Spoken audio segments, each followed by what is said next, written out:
Friends, welcome back to my channel VS academy. यह हमारे journal entry का second video है। इससे पहले वाले वीडियो में मैंने कुछ बेसिक जर्नल एंट्रीज कवर किए थे। इस वीडियो में मैं आपको सिखाऊंगी कि जर्नल एंट्रीज कैसे पास करें जब ट्रेड डिस्काउंट और कैश डिस्काउंट दिया हो। पर इससे पहले अगर आपको बेसिक कंसेप्ट्स ना पता हो या टाइप्स ऑफ अकाउंट क्या होता है, उसके रूल्स अगर आपको मालूम नहीं है तो आपको जर्नल एंट्रीज समझने में डिफिकल्टी होगी। तो मैंने इन सभी टॉपिक्स पे भी वीडियोस बनाए हैं जिनकी लिंक आपको इस वीडियो के डिस्क्रिप्शन बॉक्स में मिल जाएगी। So let's begin with this video. अब जर्नल एंट्री सीखने से पहले आपको ट्रेड डिस्काउंट क्या होता है और कैश डिस्काउंट क्या होता है ये पता होना चाहिए। So what is trade discount? Trade discount is given on the catalogue price. Trade discount जो है ये कैटलॉग प्राइस में दिया जाता है और ये मेनली ट्रेडर्स के बीच में रहता है। उनकी जो सेल्स की जो क्वांटिटी होती है उसको बढ़ाने के लिए हम लोग ट्रेड डिस्काउंट देते हैं। And what is cash discount? Cash discount is given on the invoice price. Cash discount जो रहता है यूजुअली मतलब इनवॉइस प्राइस पे दिया जाता है और ये सेलर डायरेक्टली कस्टमर को देता है कैश इमीडिएटली कलेक्ट करने के लिए। Trade discount is not recorded in the books of accounts. जब हम लोग जर्नल एंट्रीज रिकॉर्ड करते हैं और अगर उन लोगों ने ट्रेड डिस्काउंट दिया है तब ट्रेड डिस्काउंट हम लोग कैलकुलेट करेंगे पर कभी रिकॉर्ड करेंगे क्या बुक्स में? नहीं। वही cash discount is recorded in the books of accounts. Calculate भी करेंगे और उसको हमारे बुक्स ऑफ अकाउंट्स में रिकॉर्ड भी करेंगे। Next, it is calculated before cash discount and cash discount is calculated after trade discount। अब देखिए, कभी आपको जर्नल एंट्री में दोनों डिस्काउंट दिए रहे, ट्रेड डिस्काउंट भी और कैश डिस्काउंट भी, तो आपको पहले ट्रेड डिस्काउंट कैलकुलेट करना है और फिर कैश डिस्काउंट कैलकुलेट करना है। ओके, आई होप ये दोनों का मीनिंग आपको क्लियर हो गया। अब जो ट्रेड डिस्काउंट और कैश डिस्काउंट यूजुअली परचेज या सेल्स करते वक्त हम लोग देते हैं, ठीक है, पर उस टाइम पे हमें टाइप्स ऑफ ट्रांजैक्शन भी पता होना चाहिए। टाइप्स ऑफ ट्रांजैक्शंस कौन कौन से होते हैं? एक होता है कैश और एक होता है क्रेडिट ट्रांजैक्शन। कैश मतलब क्या? इमीडिएटली कैश मिल गई या हमने इमीडिएटली कैश दे दिया परचेज या सेल करते वक्त, तो उसको हम लोग बोलते हैं कैश ट्रांजैक्शन। और क्रेडिट मैंने आपको बताया था, क्रेडिट का मतलब होता है उधारी पे। तो जब भी क्रेडिट ट्रांजैक्शन होता है तब आप क्या करते हो? पार्टी का रिकॉर्ड रखते हो ना कि उससे कितना पैसे लेना है, कितना पैसे देना है। अब जब जर्नल एंट्रीज के क्वेश्चंस दिए होते हैं तो स्टूडेंट्स यूजुअली कंफ्यूज हो जाते हैं कि ये कैश ट्रांजैक्शन है कि क्रेडिट ट्रांजैक्शन। तो उसके लिए मैंने आपको एक सिंपल सा टेबल दिया है इसके हेल्प से आप इजीली पता लगा सकते हैं कि वो कौन से टाइप का ट्रांजैक्शन। आपको सिर्फ ट्रांजैक्शन पे ये देखना है कि पार्टी का नाम दिया है कि कैश दिया है। अब देखो, एक केस ऐसा आता है जहाँ पे पार्टी का नाम भी दिया है, पार्टी का नाम दिया है पर ऑन कैश नहीं बोला है। जब पार्टी का नाम दिया है और ऑन कैश नहीं दिया है तब वो आपका होता है क्रेडिट ट्रांजैक्शन। नेक्स्ट, पार्टी का नाम भी दिया है, कैश भी दिया है, जैसे कि मैंने कहा goods purchase from Ram on cash, तो ये कौन सा ट्रांजैक्शन रहेगा? Cash transaction. फर्स्ट वाले का मैं एग्जांपल देती हूँ, गुड्स परचेज फ्रॉम राम। अभी सिर्फ राम का नाम बोला है, ऑन कैश बोला है क्या? नहीं, तो वो आपका रहेगा क्रेडिट ट्रांजैक्शन। नेक्स्ट, मैंने कहा पार्टी का नाम नहीं दिया है और ऑन कैश। जब भी जर्नल एंट्री में ऑन कैश दिख गया दैट मीन्स आपको पार्टी से कुछ लेना देना नहीं है, वो आपका कैश ट्रांजैक्शन है। अभी कुछ एंट्रीज ऐसे भी आते हैं, goods purchased, goods sold on इतना इतना ट्रेड डिस्काउंट दिया, इतना इतना कैश डिस्काउंट, बट उसमें ना कैश बोला होता है ना पार्टी बोला होता है। पार्टी का नाम नहीं लिया है दैट मीन्स वो क्रेडिट ट्रांजैक्शन नहीं है, बदले में हमको कैश मिली है या हमने कैश दे दी है। बट दैट में कभी भी जब दोनों इसमें नहीं दिया हुआ है, कैश भी नहीं दिया है, पार्टी का नाम भी नहीं दिया है, तो वो आपका होता है cash transaction. So let's begin with the journal entries when trade discount and cash discount is given. अब पहली journal entry क्या है? Goods purchased from Mansi of ₹10,000 at 10% trade discount. अब सबसे पहले आपको क्या फाइंड आउट करना है कि ये कैश ट्रांजैक्शन है या क्रेडिट ट्रांजैक्शन। अब इधर इन्होंने ऑन कैश कहा है क्या? नहीं, उन्होंने पार्टी का नाम दिया है। दैट मीन्स ये मेरे लिए क्रेडिट ट्रांजैक्शन है। तो जब क्रेडिट ट्रांजैक्शन होता है हम पार्टी का अकाउंट रिकॉर्ड करते हैं, अकाउंट मेंटेन करते हैं। तो यहाँ पे एक अकाउंट आ जाएगा, मानसी का अकाउंट। अब उन्होंने कौन सा डिस्काउंट दिया है? ट्रेड डिस्काउंट दिया है, कैश डिस्काउंट? उन्होंने यहाँ पे ट्रेड डिस्काउंट दिया है। और हमने रूल में क्या सीखा? ट्रेड डिस्काउंट हम लोग रिकॉर्ड करते हैं क्या? नहीं। तो ट्रेड डिस्काउंट तो रिकॉर्ड नहीं होगा, पर कैलकुलेट करना है, ये याद रखना। अब दूसरा, हमने गुड्स परचेज किए हैं। अब गुड्स परचेज किए हैं, कौन सा गुड्स हमें पता नहीं है। जब भी वो लोग गुड्स की बात करते हैं हम कौन सा अकाउंट लेते हैं? परचेज अकाउंट लेते हैं, राइट। तो इसकी एक नॉर्मल जर्नल एंट्री क्या हो जाएगी? परचेज अकाउंट डेबिट टू, अभी तक कैश हम लोग यहाँ नहीं लिखेंगे क्योंकि ये क्रेडिट ट्रांजैक्शन है। यहाँ पे हमको पार्टी का अकाउंट रिकॉर्ड करना है, तो टू मानसीज अकाउंट। अब बात आती है अमाउंट की। 10,000 पे मिला है क्या? डायरेक्टली हमें 10,000 पे परचेज किया? नहीं, हमने यहाँ पे 10% पे हमको ट्रेड डिस्काउंट मिला है। तो जब भी आपको 10,000 या कोई भी अमाउंट का 10% कैलकुलेट करना है, डायरेक्टली एक जीरो कट कर दो, या फिर आप अपने ट्रेडिशनल मेथड से 10,000 इंटू 10%, तो कितना? 100 इंटू 10,000, मतलब आपको 1,000 रुपीज का डिस्काउंट मिला है, राइट। तो अभी 10,000 माइनस 1,000, तो आपने गुड्स कितने के परचेज किए? 9,000। तो यहाँ पे मैं अमाउंट क्या लिखूंगी? 9,000, 9,000। Clear? Now the journal entry when cash discount is given. देखो, goods purchased from Mansi at 10% cash discount on cash. अब क्या हुआ है? हमने उससे गुड्स परचेज किए हैं। एक तो रहेगा ये परचेज अकाउंट, तो मेरा फिक्स है।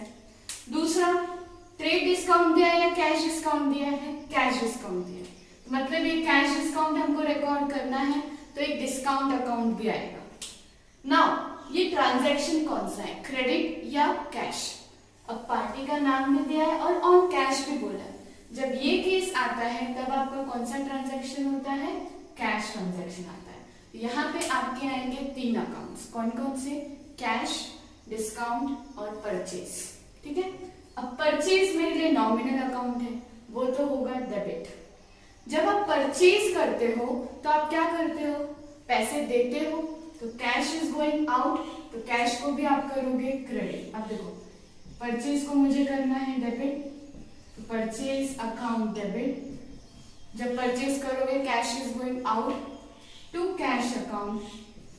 अब डिस्काउंट, कैश डिस्काउंट भी तो हमारे बुक्स में दिखाना है। जब आप कोई चीज खरीदते हो, जब आपको डिस्काउंट मिलता है, डिस्काउंट रिसीव्ड, मेरे लिए क्या होगा या आपके लिए जब भी आप परचेज करते हो डिस्काउंट मिल रहा है, गेन होता है। तो नॉमिनल अकाउंट क्या कहता है? Credit all incomes and gains. तो कैश डिस्काउंट, जो डिस्काउंट मुझे मिल रहा है वो मेरे लिए क्या रहेगा? गेन, तो उसको मैं कर दूंगी क्रेडिट, ठीक है। या फिर ये भी नहीं समझ में आता है, always remember one rule, cash and discount go hand in hand. अगर कैश को हमने किया है क्रेडिट तो डिस्काउंट भी होगा क्रेडिट। अगर आप कैश को कर रहे हो डेबिट तो डिस्काउंट भी होगा डेबिट। पर इसका मतलब ये नहीं कि आपको मीनिंग भूल जाना है। अगर कैश बाहर जा रही है, इधर हमको डिस्काउंट मिला है, हमारे लिए गेन हुआ है, इसलिए इसको किया है क्रेडिट। अब कितने परसेंट का डिस्काउंट मिला है? 10% का डिस्काउंट मिला है, राइट। तो अब हमने 10,000 का 10% एड 10% और 10,000 का कर देते हैं, ठीक है। तो 10,000 का भी हमने गुड्स परचेज किया है, तो 10,000 का 10% कितना होता है? 1,000। तो डिस्काउंट कितने का मिला हमको? 1,000 रुपीज का। अब कैश टोटल कितनी जाएगी? 10,000 की कोई चीज थी, गुड्स थी, हमने खरीदी, 1,000 रुपए का हमको डिस्काउंट मिला, तो हम टोटल कैश कितना पे करेंगे? 9,000, राइट। और टोटल उसकी वैल्यू कितनी थी? 10,000। See the only difference trade discount और कैश डिस्काउंट में ये है कि आप लोग ट्रेड डिस्काउंट रिकॉर्ड नहीं करते हो और कैश डिस्काउंट आप लोग बुक्स ऑफ अकाउंट्स में शो करते हो, मतलब ही क्या? रिकॉर्ड करते हो। Furniture purchase from Raghav of rupees 30,000 at 10% trade discount and 5% cash discount। अब ये वाली एंट्री में क्या है, दोनों डिस्काउंट्स दिए हैं, ट्रेड डिस्काउंट भी दिया है, कैश डिस्काउंट भी दिया है। हमने रूल क्या सीखा है, हम दोनों को कैलकुलेट करेंगे पर रिकॉर्ड सिर्फ कैश डिस्काउंट को करेंगे, ठीक है। और जब दोनों डिस्काउंट्स दिए रहते हैं ट्रांजैक्शन में, तब हम लोग पहले ट्रेड डिस्काउंट कैलकुलेट करते हैं और फिर कैश डिस्काउंट कैलकुलेट करते हैं, ठीक है। अब देखो, अब यहाँ पे गुड्स परचेज बोला है क्या, नहीं, यहाँ पे फर्नीचर परचेज, यहाँ पे उन्होंने गुड्स स्पेसिफाई किए हैं, दैट मीन्स एक अकाउंट हो जाएगा फर्नीचर। अब ये ट्रांजैक्शन कौन सा है, फ्रॉम राघव ऑन कैश बोला है, दैट मीन्स ये कैश ट्रांजैक्शन है, तो फिर ये एक कैश अकाउंट हो जाएगा, राइट। अब देखो, ट्रेड डिस्काउंट रिकॉर्ड करना नहीं है बट कैश डिस्काउंट तो करना है, तो डिस्काउंट अकाउंट भी आएंगे, बट उससे पहले हम लोग कैलकुलेशन करेंगे। अब ट्रेड डिस्काउंट दिया है, अब गिवन वैल्यू कितनी है, गिवन वैल्यू 30,000 है, राइट, ये मतलब कैटलॉग प्राइस है उसका, बोल सकते हो। 30,000 पे 10% का ट्रेड डिस्काउंट, तो ट्रेड डिस्काउंट क्या हो जाएगा, 30,000 का 10%, एक जीरो भी कट कर दे तो 3,000 नहीं आता है वैसे, ये जीरो ये जीरो ये जीरो कट, ये कितना हो जाएगा 3,000, ठीक है। तो मतलब अब आपकी फर्नीचर की इनवॉइस प्राइस क्या हो गई, 30,000 माइनस 3,000, कितना हुआ ये 27,000, मतलब ये फर्नीचर की वैल्यू अब कितनी है 27,000, ये इनवॉइस प्राइस है। अब हमको कैश डिस्काउंट कैलकुलेट करना है, कैश डिस्काउंट किस पे करते हैं हम लोग, इनवॉइस प्राइस के, गुड्स के, तो कैश डिस्काउंट क्या रहेगा, 27,000 multiplied by how many percent, 5%, right, ये दो जीरो ये जीरो कर, 5 zeros are 0, 5 sevens are 35, 3 carry हो गया, 5 2s are 10, 10 plus 3 30, 1350 आपको क्या मिल रहा है, डिस्काउंट मिल रहा है, ठीक है। अब फर्नीचर की वैल्यू इतनी है, डिस्काउंट की वैल्यू इतनी है, अब क्या करना है आपको, कैश की वैल्यू निकालनी है। कैश क्या हो जाएगा, 27,000 माइनस तुम्हारा क्या रहेगा, cash discount minus cash discount, जो कितना है 1350, कितना हो जाएगा, 0 माइनस 0, 10 में से 5 गए 5, देन 9 में से 3 गए 6, फिर 6 में से 1 गए 5, 25,650। अब आपने फर्नीचर परचेज किया है, फर्नीचर इज कमिंग इन, तो फर्नीचर को करोगे डेबिट, फर्नीचर अकाउंट डेबिट। अब अमाउंट कितनी है उसकी 27,000। 2, अब जब फर्नीचर परचेज करोगे बदले में आप क्या करोगे, कैश दोगे, तो cash is going out, to cash कितनी गई कैश 25,650, तो 25,650। Next, if cash is credited discount will also be credited, and rule के मुताबिक वैसे होगा।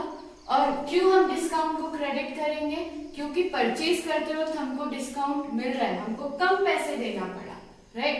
तो मेरे लिए एक तरफ से क्या हुआ 1350, 1350 का मेरे लिए फायदा भी हो गया, तो इसलिए मैं उसको कर दूंगी क्रेडिट। इधर क्या लिखूंगी, टू डिस्काउंट, कितना 1350।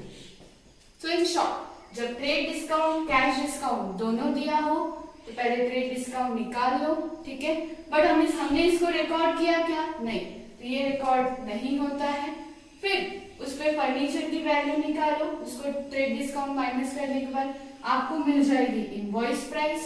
इनवॉइस प्राइस मिलने के बाद कैश डिस्काउंट कैलकुलेट करो, जैसे आपको डिस्काउंट पता चल जाएगा आपको कैश की वैल्यू मिल जाती है। तो एंट्री क्या हो जाएगी, furniture account debit to cash account to discount account. अब हम लोग एंट्रीज देखेंगे, जब सेल्स के वक्त ट्रेड डिस्काउंट और कैश डिस्काउंट दिया रहता है तब एंट्रीज कैसे करते हैं। अभी sold machinery of ₹30,000 at 5% trade discount to Prachi. अब हमने कौन सा डिस्काउंट दिया है, ट्रेड डिस्काउंट दिया है, राइट। ट्रेड डिस्काउंट दिया है, दैट मीन्स ये डिस्काउंट हम लोग रिकॉर्ड करेंगे क्या, नहीं रिकॉर्ड करेंगे। बट इधर सोल्ड मशीनरी है तो अभी मशीनरी हमने सेल किया है, गुड स्पेसिफाई किया है, तो एक अकाउंट हो जाएगा मशीनरी, राइट। अब दूसरा हमने किसको सेल किया है, प्राची को, पार्टी का नाम दिया है, प्लस ऑन कैश कहा है क्या उन्होंने, नहीं, सिर्फ पार्टी का नाम दिया है। दैट मीन्स ये मेरे लिए कौन सा ट्रांजैक्शन है, क्रेडिट ट्रांजैक्शन है। मशीनरी हमने बेची है, तो जब हम लोग मशीनरी सेल करेंगे, हमारे बिजनेस से जो मशीनरी है वो बिजनेस से बाहर जाएगी। मशीनरी रियल अकाउंट है, machinery is going out, credit what goes out, तो मशीनरी को मैं कर दूंगी क्रेडिट। हमने किसको सेल किया है, प्राची को, Prachi is the personal account, Prachi is receiver, right, तो उसको मैं कर दूंगी डेबिट। तो एंट्री क्या आ जाएगी, purchase account debit to machinery account. और अमाउंट कैसे कैलकुलेट करोगे, 30,000 पे 5% बोला है, अब 30,000 का 10% कितना होता है, 30,000 का एक जीरो कट कर दो, कितना हो जाएगा 3,000। अब 10 का हाफ इज 5, तो 3,000 का हाफ कितना होता है 1,500, तो आपका ट्रेड डिस्काउंट कितना हो जाएगा 1,500, राइट। तो 30,000 माइनस 1,500 तो कितना हो जाएगा 500, 29 माइनस 1 इज 28, तो 28,500 में आपने क्या किया है, मशीनरी को सेल किया है। तो इससे प्राची से कितना 28,500 और मशीनरी कितना हो जाएगा 28,500, clear. Sold machinery of ₹30,000 at 5% cash discount on cash. On cash बोला that means cash transaction है, तो एक अकाउंट हो जाएगा कैश। मशीनरी जब हम सेल कर रहे हैं तो एक अकाउंट रहेगा मशीनरी। नेक्स्ट कैश डिस्काउंट बोला है, मतलब रिकॉर्ड करना है तो एक डिस्काउंट भी रहेगा। जब आप कोई चीज बेचते हो तो बदले में आपको कैश मिलती है, तो कैश इज कमिंग इन, तो कैश को कर दोगे डेबिट, तो कैश अकाउंट डेबिट। अब डिस्काउंट आपने दिया है कस्टमर को सेल करते वक्त, तो जब आप डिस्काउंट देते हो तो आपके लिए एक तरफ से लॉस होता है, लाइक 30,000 पे आपने 5% कम प्राइस पे आपने सेल किया है, तो 5% का आपको क्या हुआ है, लॉस हुआ है, तो इधर मैं क्या कर दूंगी डेबिट, डिस्काउंट अकाउंट डेबिट। अब सेल क्या किया है, मशीनरी सेल किया है, तो machinery is going out to machinery. अब मशीनरी टोटल कितने की थी, 30,000 की थी, यहाँ पे मैं लिख लूंगी 30,000, ठीक है। अब कैश डिस्काउंट इधर हमने कैलकुलेट किया है 5%, 1,500, तो यहाँ पे 1,500। अब कैश टोटल कितनी आई हमारी 28,500, इधर मैं क्या लिख दूंगी 28,500। तो सेम कि जब ट्रेड डिस्काउंट दिया हो आपको रिकॉर्ड नहीं करना है, कैश डिस्काउंट दिया हो तो आपको यहाँ पे बुक्स ऑफ अकाउंट्स में शो करना है। अब गुड्स सेल करते वक्त या कोई चीज जब आप बेचते हो तो आप ट्रेड डिस्काउंट और कैश डिस्काउंट जब दोनों देते हो तब उसकी जर्नल एंट्री कैसे करोगे। अब ये एंट्री पढ़ते हैं। Goods sold to Rajesh of ₹1 lakh at 10% trade discount and 5% cash discount on cash। सबसे पहले focus on word on cash. On cash कह रहे हैं मतलब ये मेरे लिए कैश ट्रांजैक्शन है, तो मैं इधर कैश अकाउंट लिखूंगी। एक अभी गुड्स सोल्ड किया है तो मतलब गुड्स बोला गया है तो आपको यहाँ पे सेल्स अकाउंट लेना पड़ेगा। ट्रेड डिस्काउंट कैलकुलेट करोगे पर रिकॉर्ड नहीं करोगे, और कैश डिस्काउंट कैलकुलेट भी करना है और रिकॉर्ड भी करना है। सबसे पहले हम लोग कैलकुलेशंस का देख लेते हैं, ठीक है। कैलकुलेशंस का कैसे हो जाएगा, अब गिवन वैल्यू कितनी है, गिवन वैल्यू इज ₹1 लाख, ठीक है। तो ट्रेड डिस्काउंट इस पे कैलकुलेट होगा गिवन वैल्यू पे, तो कितना है 10%। 10 में अगर इसका कट कर देती हूँ तो 1 लाख का 10% वुड बी 10,000, तो क्या हो जाएगा ट्रेड डिस्काउंट क्या 1 लाख इंटू 10% कितना हुआ 10,000। तो मतलब अभी गुड्स की इनवॉइस प्राइस क्या हो जाएगी, मतलब सेल्स, आपने यहाँ पे सेल्स है, गुड्स नाम का कोई अकाउंट नहीं होता तो यहाँ पे मैं लिख रही हूँ सेल्स, तो सेल्स की वैल्यू कितनी हो जाएगी 1 लाख माइनस 10,000, तो 1 लाख माइनस 10,000 कितना हो जाएगा 90,000, ठीक है। और फिर सेल्स इतने का किया, अब कैश डिस्काउंट, कैश डिस्काउंट किस पे कैलकुलेट होगा, इनवॉइस प्राइस पे। तो 90,000 पे कितना 5%। अब देखो 10% कितना हो जाता है आपका, एक जीरो कट तो 9,000, 5% क्या हो जाएगा उसका हाफ, तो 9,000 का हाफ इज 4,500। वैसे नहीं आता है, go with the traditional method, zero cut, 9 5 45 और ये 2 जीरो, कितना हो गया 4,500। अब आपको कैश कितनी मिलेगी, डिस्काउंट माइनस करके, तो cash would be sales minus cash discount, sales की वैल्यू माइनस कैश डिस्काउंट, तो 90,000 माइनस 4,500, तो कितना हो जाएगा 500, इधर कितना हो जाएगा 9 में से 4 गए 5, 85,500 आपको कैश मिलेगी। अब कैश इज कमिंग इन, तो उसको मुझे करना है डेबिट, तो एंट्री क्या हो जाएगी कैश अकाउंट डेबिट। अब आप डिस्काउंट दे रहे हो तो आपके लिए लॉस रहेगा, discount account debit to sales account. Trade discount record करना है क्या, नहीं।